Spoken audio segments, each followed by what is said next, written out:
नमस्कार दोस्तों, मेरा नाम है दर्पण और आप देख रहे हैं IBN24 न्यूज़। दोस्तों, हमने बचपन से अपने माता पिता के काफ़ी सारे नियम जो वो घर में बनाते हैं कि यहाँ नहीं जाना, वहाँ नहीं जाना, ये ज़रूरी भी होता है और हम मानते भी हैं। लेकिन हमने अपनी आम शहरी होने के नाते हम ऐसे कई सारे नियम हैं जो सरकार हमारे लिए बनाती है। हम शहर के बाहर निकलते हैं तो हमें वो मानने भी पड़ते हैं क्योंकि हम कुछ गलत ना करें। लेकिन कुछ ऐसे नियम भी हमारे आसपास जो हैं धीरे धीरे बनते जा रहे हैं, जो पिछले 1-2 वर्षों में हमने महसूस भी किए हैं, जो हमें कहीं ना कहीं खटकते हैं। हम सोचते हैं कि हम ये क्यों नहीं कर सकते। तो यहाँ पर ऐसी बहुत सारी चीज़ें हैं, चाहे आप सोशल मीडिया का इस्तेमाल करते हो, बहुत सारे ऐसे नियम हैं, बहुत सारे ऐसी गाइडलाइंस बनती हैं जिनको लेकर आपको लगता है हम ऐसा क्यों नहीं कर सकते हैं, ये हमारा अधिकार है।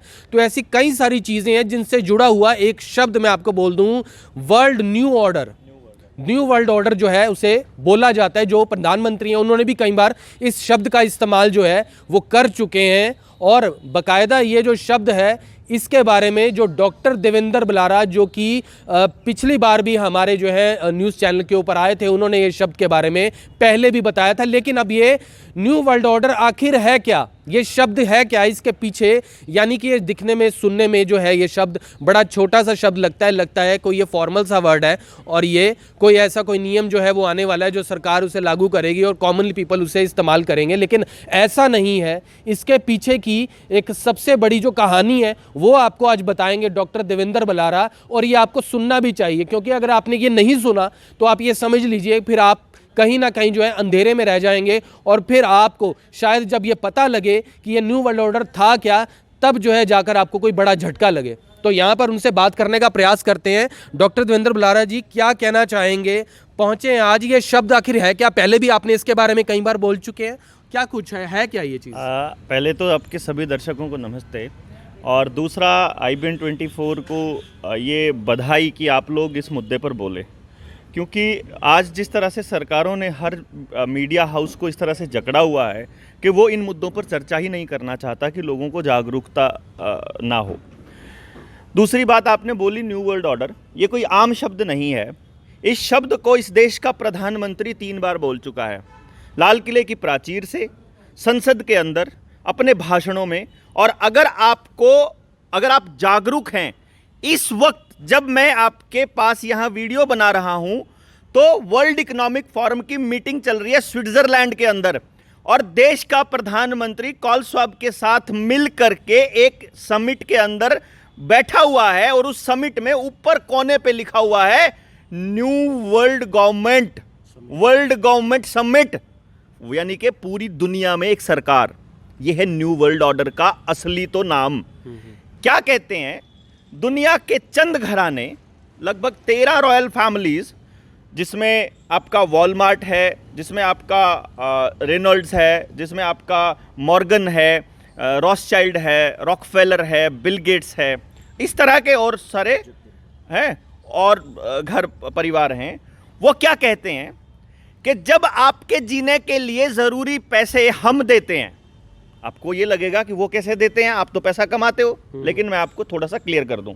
अपने आसपास स्कूल में जाइए, स्कूल के गेट के ऊपर आपको कोई बोर्ड मिलेगा और उस बोर्ड के ऊपर बड़े बड़े अक्षरों में लिखा मिलेगा सर्व शिक्षा अभियान। और पिछले मैं 15-20 सालों में कहूँ ज़्यादा, क्योंकि कारण क्या है, 2006 में PHFI आई थी। PHFI बिल गेट्स की एक नाजायज़ औलाद है, मतलब संस्था नहीं कहूँगा, वो औलाद को इस देश के अंदर स्थापित करने वाली थी सोनिया गांधी।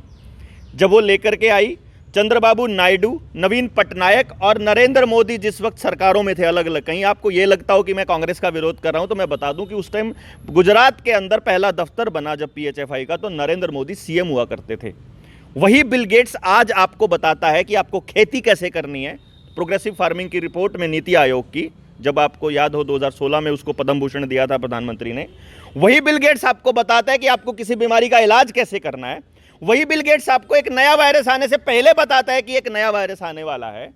वही बिल गेट्स आपको बताता है कि आपको क्या लगवाना है और कितने लगवाने हैं और कब तक लगवाते रहने होंगे। डॉक्टर्स बाद में बोलते हैं। वो बिल गेट्स डिक्टेट कर रहा है कि दुनिया की सरकारें कैसे चलेंगी। क्यों? क्योंकि दुनिया के जो सबसे बड़े जो संस्थान है यूनाइटेड नेशंस के, वर्ल्ड हेल्थ ऑर्गेनाइजेशन, आप लोग उसको हेल्थ बोलते होंगे, दूसरा वर्ल्ड बैंक, ये जो पैसा SSA का मैंने जिक्र किया, ये पैसा वर्ल्ड बैंक से आता है। ये जो आपका हेल्थ के जो डॉक्टर्स हैं ये सारे के सारे उस वर्ल्ड हेल्थ ऑर्गेनाइजेशन की पढ़ाया हुआ सिलेबस पढ़ाते हैं। वो वर्ल्ड हेल्थ ऑर्गेनाइजेशन तो 1910 के फ्लेक्सनर रिपोर्ट के ऊपर बेस पे बना हुआ है, और वो फ्लेक्सनर रिपोर्ट को तो फंडिंग किसने दी थी? कार्नेगी फाउंडेशन और रॉकफेलर फाउंडेशन ने। वही रॉकफेलर फाउंडेशन आपको केमिकल दे रहा है आपकी फसलों में डालने के लिए, वही रॉकफेलर फाउंडेशन आपको बता रहा है कि आपको तेल कितना खरीदना है, वही रॉकफेलर फाउंडेशन आपके लिए सारे के सारे दवाइयों का एक बड़ा माफिया बन के उभरा है। और ये जो बिल गेट्स है इसने तो सारे बीज काबू कर रखे हैं। तो वो जो वर्ल्ड गवर्नमेंट समिट चल रही है और वो जो न्यू वर्ल्ड ऑर्डर है, वो इस दुनिया को जैसे दुनिया चल रही थी इसमें बदलाव का एक जरिया बनने की कोशिश कर रहे हैं। और वो कह रहे हैं कि आगे जो दुनिया में बदलाव होगा, जो कि एक शाश्वत है, बदलाव होता ही होता है समाज के अंदर। अगर समाज के लोग खुद से करने लग जाएं तो अच्छा बदलाव होता है, और अगर समाज के लोग नकारा हो जाएं तो बदलाव उनके हिसाब से होता है जो आपकी रोटी का इंतजाम करते हैं। तो ये जो दुनिया के बड़े घाग लोग हैं, फॉर्च्यून 500 के बड़े मगरमच्छ हैं जिनके हाथ में इतना पैसा है और जो दिया जा रहा है आपका खसोट खसोट के, वो लोग ये कहते हैं कि दुनिया की सरकारें हमारे हिसाब से चलेगी और दुनिया के लोग हमारे हिसाब से चलेंगे। और जो ये वर्ल्ड बैंक से कर्जा लेके आपने अपनी सड़कें बनाई है, जोहड़ बनाए हैं, तालाब बनाए हैं, डैम बनाए हैं, पावर हाउस बनाए हैं, शुगर मिल बनाए हैं, स्कूल बनाए हैं, अस्पताल बनाए हैं, या और एनीथिंग कोई बिल्डिंग बनाई है, वो पैसे हमने दिए हैं, हमारे यहाँ गिरवी हैं। अब या तो उसका भुगतान कर दो, नहीं तो ये चीज़ें हमको चाहिए। आपके जंगल भी चाहिए, आपकी ज़मीन भी चाहिए, आपकी खेती का पूरा अधिकार चाहिए, आपका सोना भी चाहिए, आपका कोयले की खदान भी चाहिए, सब कुछ चाहिए, ये बोलते हैं वो लोग। अब इतनी आसान तो नहीं होगा। आपसे मान लीजिए कोई जमींदार किसान अपने पीढ़ियों से अपनी खेती बो रहा है, अब उसको जो है वो जमीन ऐसे तो नहीं छोड़ेगा। हमारे यहाँ तो वो एक छोटा सा एक टुकड़ा पे गड़बड़ हो जाए, टेढ़ी मेढ़ी अगर वो मेंढ बना दे उस पर रोड़ा हो जाता है। तो इन्होंने क्या किया, हर किसान को पहले कर्जदार बनाया। किसान क्रेडिट के नाम कार्ड के नाम पे आजकल 90% से ज्यादा किसान कर्जदार हैं। लाल डोरा तोड़ के घरों के ऊपर भी लोन देना शुरू किया। आज आपको समाज के अंदर एक एक आदमी लोन पे मिलेगा, उसकी गाड़ी, उसका घर, उसकी एवरीथिंग। और लोन कहां से चुकाएगा? कि आप जब काम करोगे। काम कहां करोगे? सरकारी में नहीं, क्योंकि सरकारी डिपार्टमेंट तो बेचने हैं। प्राइवेट में। प्राइवेट किनके हैं? उन्हीं के। प्राइवेट भी छोटी दुकानें और छोटे दुकानदार, छोटे मिस्त्री नहीं बचेंगे, केवल बड़े मगरमच्छ बचेंगे। तो वो बड़े मगरमच्छ अपने हिसाब से चलाने की एक योजना बना रहे हैं कि हम लेकर आएंगे न्यू वर्ल्ड ऑर्डर। उस न्यू वर्ल्ड ऑर्डर में आपका खाना, आपका पानी, आपकी रोटी, आपकी दवाई, आपकी मूवमेंट, आपका सांस, सब कुछ उनके यहां गिरवी होगा। वो चाहेंगे तो आप घर से निकल पाओगे, वो चाहेंगे तो आप डंगर एक पालोगे, वो चाहेंगे तो आप दो पालोगे, वो चाहेंगे तो आपका बच्चा पढ़ेगा, वो चाहेंगे तो आपको जो मर्जी इलाज दे देंगे, वो चाहेंगे आपके ऊपर जो मर्जी एक्सपेरिमेंट करेंगे, वो चाहेंगे तो आप काम धंधा कर पाओगे। आप काम नहीं कर पाओगे तो आपको एक कबूतर खाने में बंद करके क्वारंटाइन करके रखा जाएगा। वो जो चाहेंगे वो होगा। ऐसा न्यू वर्ल्ड ऑर्डर लेके आने की कोशिश कर रहे थे। उन्होंने ये कहा कि हम कंट्रोल करेंगे, तो ऐसे कंट्रोल लोग होने नहीं देंगे। तो कंट्रोल ना होने देने के 2-3 तरीके हैं। या तो आप उनको फिजिकली गुलाम कर लो, जो कि 135 करोड़ को संभव नहीं, और 750 करोड़ पूरी दुनिया में लोग हैं, उनको तो संभव ही नहीं है, असंभव है। तो पहले तो देश के राष्ट्राध्यक्ष को काबू करो, फिर लोगों को मानसिक गुलाम बनाओ। मानसिक गुलाम कैसे बनाओगे? आम आदमी को तो रोजी रोटी से फुर्सत नहीं है, उसके ने तो अपने प्रतिनिधि छोड़ रखे हैं आवाज उठाने के लिए कि मेरे साथ कुछ गलत हो जाए तो मीडिया मेरी आवाज उठाएगा, मीडिया में खबर आ जाएगी तो मेरा प्रतिनिधि, मेरा सरपंच, मेरा एमएलए मेरी सदन में मेरी आवाज उठाएगा, अगर कर्मचारी अपनी शिकायत करे तो वहां वो आवाज उठाएगा। इस तरह से आवाज उठाने के लिए हमने संगठन बनाए हुए हैं, अलग अलग दिशा, अलग अलग तरीके से। हर संगठन के मुखिया को काबू कर लो। आप RWA के अंदर जाओ, आप अपनी मार्केट एसोसिएशन में चले जाओ, आपको कौन मिलेगा? जिसकी सरकार है उसी का आदमी प्रधान मिलेगा। सरपंच किसका? उसी पार्टी का। एमएलए किसका? उसी पार्टी का। जिला पार्षद कौन सा? उसी पार्टी का। एडमिनिस्ट्रेटिव कौन सा? उसी पार्टी का। राज्यपाल कौन? उसी पार्टी का। अच्छा वही, अब तो कुछ नहीं हो सकता। जो स्कूल यूनिवर्सिटी के जो बच्चे होते हैं उनमें थोड़ा अकल होती है, तो स्कूल यूनिवर्सिटी और कॉलेज के बच्चों को बंद कर दो, उनको घर में बिठा दो। क्यों? क्योंकि जब हम इस प्रोपेगेंडा को 10 साल चलाएंगे, ये प्रोपेगेंडा 2030 तक चलेगा। मैं आपको बता रहा हूं, कहीं आपको ये लगता हो कि ये अभी जल्दी खत्म हो जाएगा। जब मैं आज से 6 महीने पहले, आपने वो वीडियो वायरल हुई थी नरवाना वाली, मैंने बोला था आने वाले टाइम में दूसरा आएगा। उस टाइम तक तो एक ही था। मैं बोलता दूसरा आएगा, तीसरा आएगा, चौथा, 8 आएंगे। 8 के बाद चिप आएगी, पहले हाथ में आएगी RFID, फिर यहां लगेगी। और आपको बता दूं, मैं उस वक्त ये कहता था कि आने वाले टाइम में चिप की चिप खबर है। आज चिप की हर घर में खबर है भाई साहब। RFID श्रद्धालुओं को लगना शुरू हो गया है, वैष्णो देवी वालों को और अमरनाथ यात्रा वालों को। उन्होंने स्टार्टिंग की से कि GPS ट्रैकिंग हो जाएगी। हमको मालूम है भाई साहब क्या सीन हो रहा है, जो आपके शरीर में नैनो पार्टिकल्स डाले जा रहे हैं। ICMR का डायरेक्टर जनरल बलराम भार्गव बोल चुका है, हम इस वैक डैश सीन के अंदर, डैश को कटा देना, आप जोड़ लेना, मतलब जी बोलने वालों को बोल रहा हूं, आपने नहीं करना वीडियो में।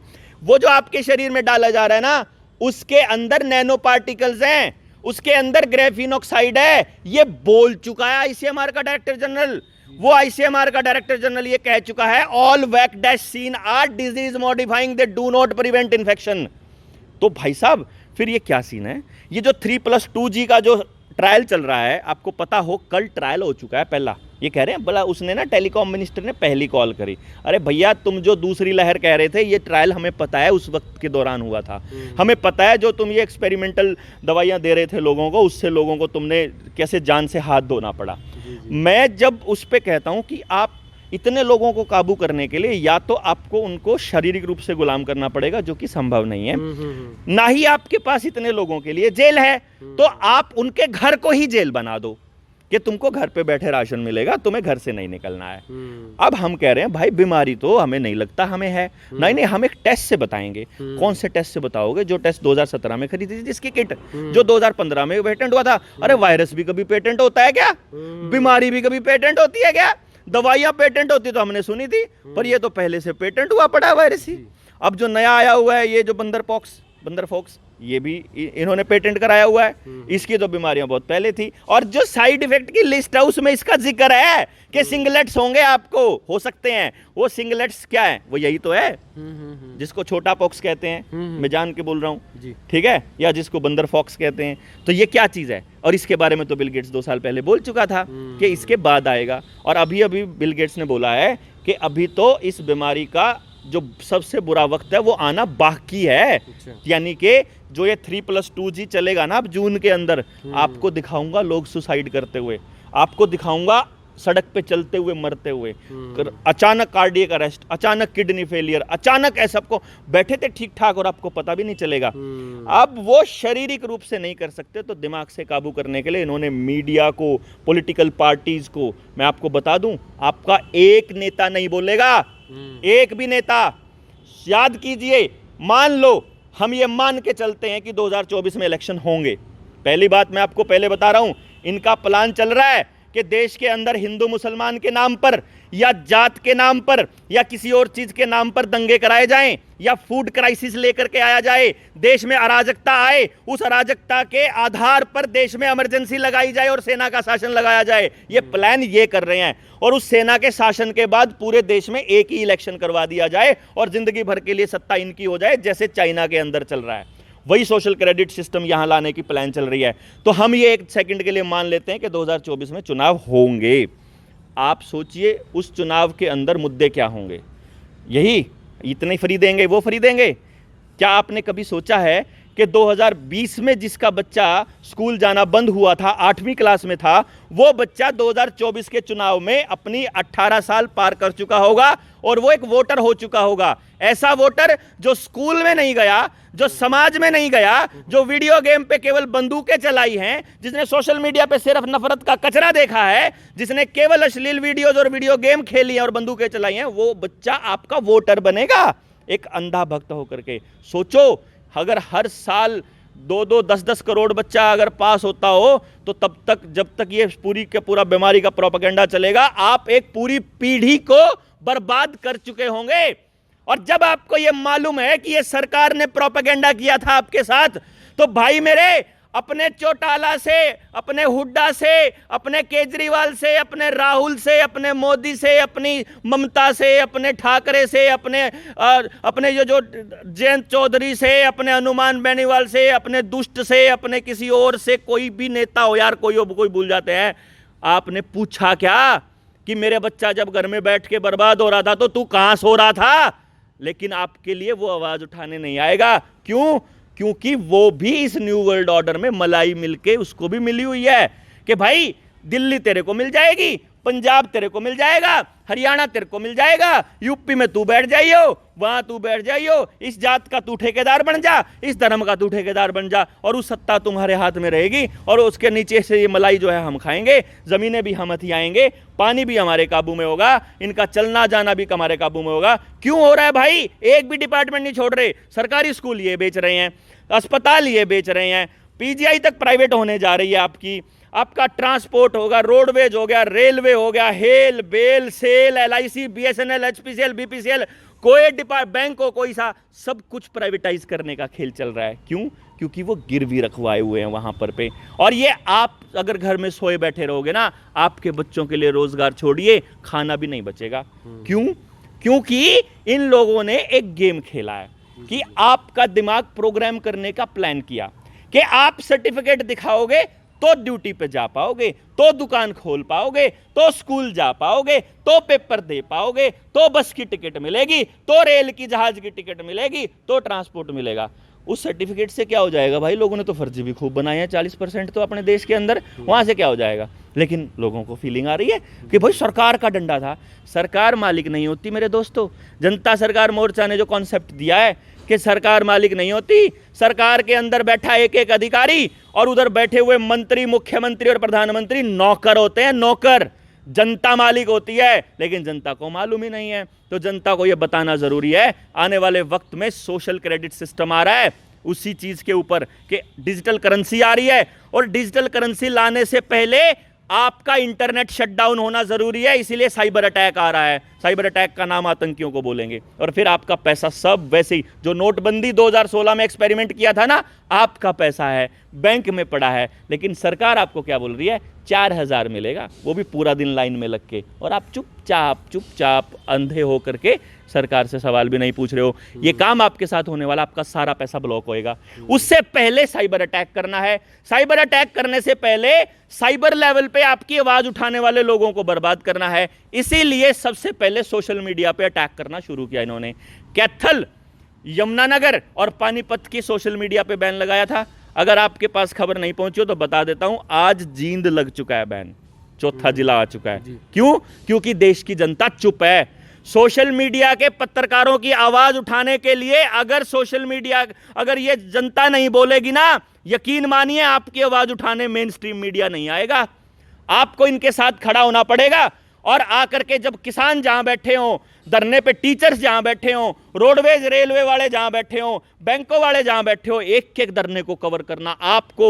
सोशल मीडिया के पत्रकारों से भी मेरी गुजारिश है, और आपके लोकल लोगों की से भी गुजारिश है कि आप उनको कवर करना स्टार्ट कीजिए। अदरवाइज सरकार का शिकंजा आपके ऊपर आ रहा है। न्यू वर्ल्ड ऑर्डर ये कहता है कि आपकी रोटी, आपका खाना, आपका चलना, आपका पानी, आपकी रसोई गैस, आपके डंगर पालन, आपका पैसे का मूवमेंट, आपका बैंकिंग, आपकी नौकरी, आपका सब कुछ एक चीज के साथ कनेक्शन, आधार के साथ, और आधार का कनेक्शन उस सर्टिफिकेट के साथ कि पहली लगवाई के नहीं, दूसरी लगवाई के नहीं। वो सर्टिफिकेट बताएगा कि आपको टिकट मिलनी चाहिए कि नहीं मिलनी चाहिए, बस की और ट्रेन की। वो सर्टिफिकेट बताएगा कि आप गुलाम हो कि नहीं हो। अगर आप गुलाम होंगे तो स्टेप आगे बढ़ने दिया जाएगा, नहीं होंगे तो नहीं बढ़ने दिया जाएगा। यह है सोशल क्रेडिट सिस्टम जो एक्सपेरिमेंट के तौर पर चाइना में पिछले 20 साल से चल रहा है। यह आपके देश में आ रहा है। अगर आपको यकीन ना हो तो थोड़े दिनों के बाद जब ये सारी चीज़ें आपको लगने लगे कि ये क्यों हो रहा है, तो भाई साहब आपको उस दिन जाग जाइएगा और आकर के इन सोशल मीडिया के पत्रकारों के साथ खड़े हो जाइएगा, या जनता सरकार मोर्चा के योद्धा जो आपके लिए लड़ाई लड़ रहे हैं उनके साथ खड़े हो जाइएगा। मेरी यही गुजारिश है। यही है न्यू वर्ल्ड ऑर्डर। तो आपने देखा कि न्यू वर्ल्ड ऑर्डर के बारे में अगर आपको सिर्फ सुना था अगर आपने, और अगर नहीं सुना था तो आपको आज पता चला, और सुना था तो वो क्या था वो आपने आज देख लिया। और यहाँ पर डॉक्टर देवेंद्र बलारा ने जो इसके ऊपर साफ तौर पर जो सारी बातें कही हैं, आप उससे किस तरीके से इत्तेफाक रखते हैं, आप कमेंट बॉक्स में ज़रूर बताएं। क्या ये सब आपको भी सुनने में कैसा लग रहा है, क्या आपने भी इसके ऊपर रोशनी लेते हुए क्या इस बात को समझे हैं, तो कमेंट बॉक्स में डालें। और फिर से जुड़ेंगे IBN24 के ऊपर, तब तक के लिए जय हिंद।